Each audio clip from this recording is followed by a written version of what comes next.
Welcome to my lecture on Statistics 101.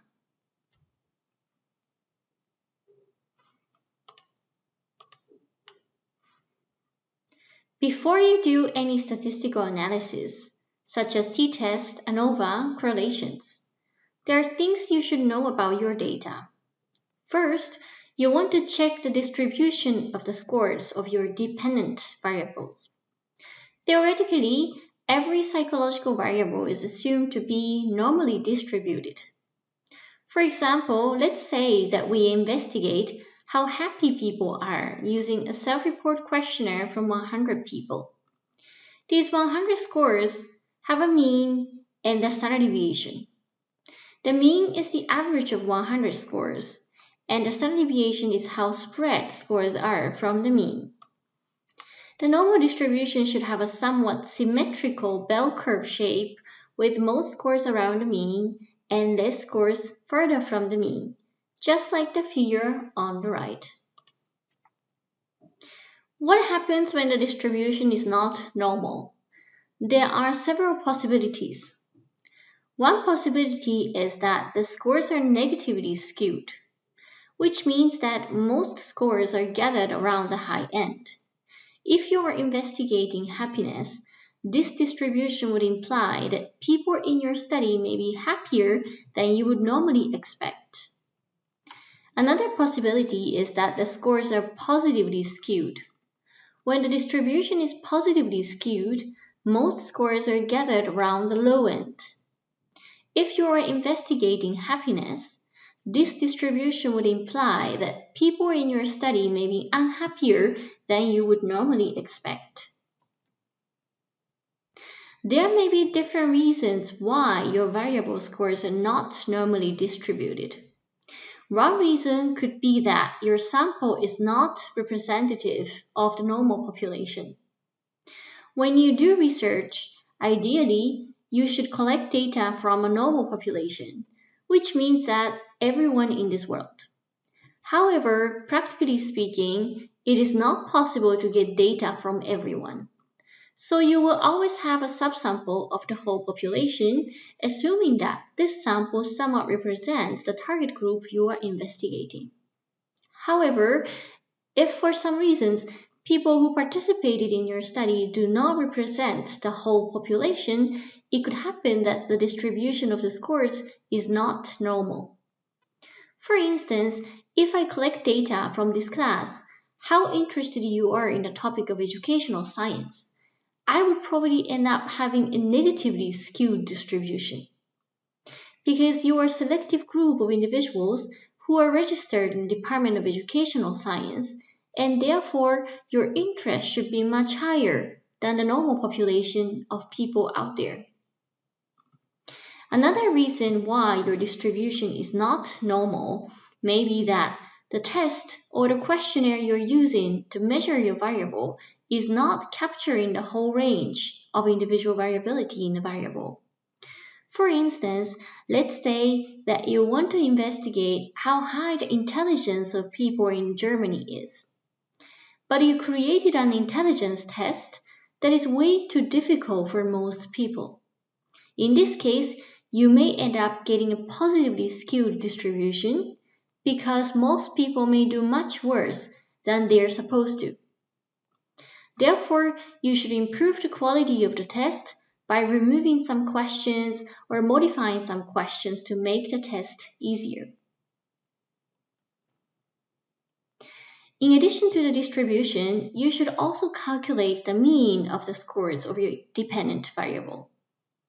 The concept of mean is also remembered together with median and mode. The mean is the average of all scores. It is calculated by adding up all scores and divided by the number of scores.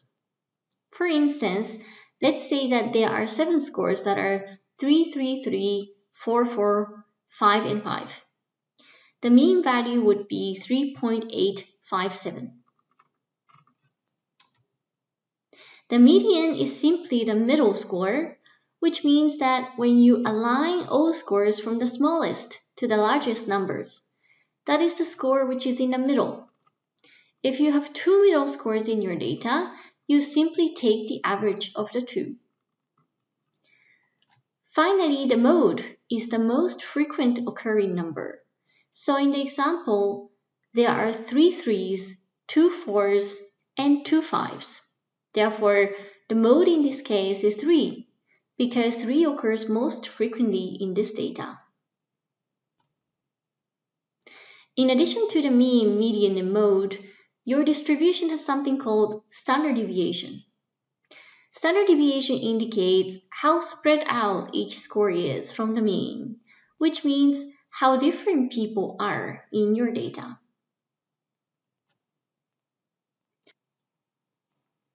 How is standard deviation calculated? There are 5 steps to calculate the standard deviation.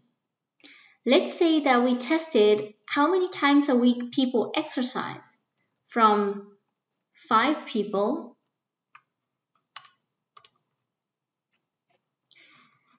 called person A, B, C, D, and E. The person A exercises once a week. Person B exercises twice a week, and so on. In the first step, you calculate the mean, which is 2.6 in this case. In the second step, you subtract the mean from each observed score. Person A would be 1 minus 2.6 equals minus 1.6. Person B would be 2 minus 2.6 equals minus 0.6. In the third step, you square each different scores. Person A would be minus 1.6 times minus 1.6 equals 2.56. The reason why you square the differences is because some differences scores are negative, whereas some are positive. And we want to make everything positive so that we can calculate the sum of differences in the next step. In the step 4, we calculate the sum of squared differences from all participants, which would be 5.2 in this case. The sum of squared differences is an already good measure of how different people are in your data. However, there's just one problem. That is, this number is biased by a sample size. Because the larger the sample size, the more numbers we would add up, and the larger the total scores would be. Therefore, we do not know whether you have a large sum of squared differences because our people are very different, or because we simply have large data. That is why we need a step 5. We divide the sum of squared differences by the number of participants n. We normally divide it by n minus 1 instead of n for a statistical reason. This n minus 1 is called the degree of freedom. In this example, it would be 5.2 divided by 5 minus 1 equals 1.3. This number is called variance. Now we are almost there. Because we squared the differences in step 3, we now take the square root of variance to put the value back to the original scale. This is called the standardization. This value is called standard deviation, and it is a very informative value about how different people are within your data. Both variance and standard deviation are informative measures of how spread out scores are in your data. However, we use variance and standard deviation often for different purposes. We normally talk about variance when we want to compare different samples. For instance, we want to compare the distribution of students from different countries. Let's say that those 4 histograms represent happiness scores of different countries. They all have a mean of 100, but a variance of 25, 100, 225, and 400. In country A, people may be on average as happy as others are in the rest of the countries. However, in country A, people are less different from each other compared to the rest because the variance is much smaller than the rest of the countries.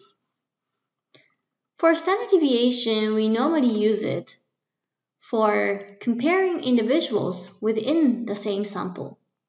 For example, I want to know how happy I am compared to the rest of the people in Germany. Let's say that I'm a very happy person and I have a score of 100 out of 100 in a happiness test when the average score of the sample is 50. In this case, you can say that I am 3 standard deviation higher than the mean in the sample.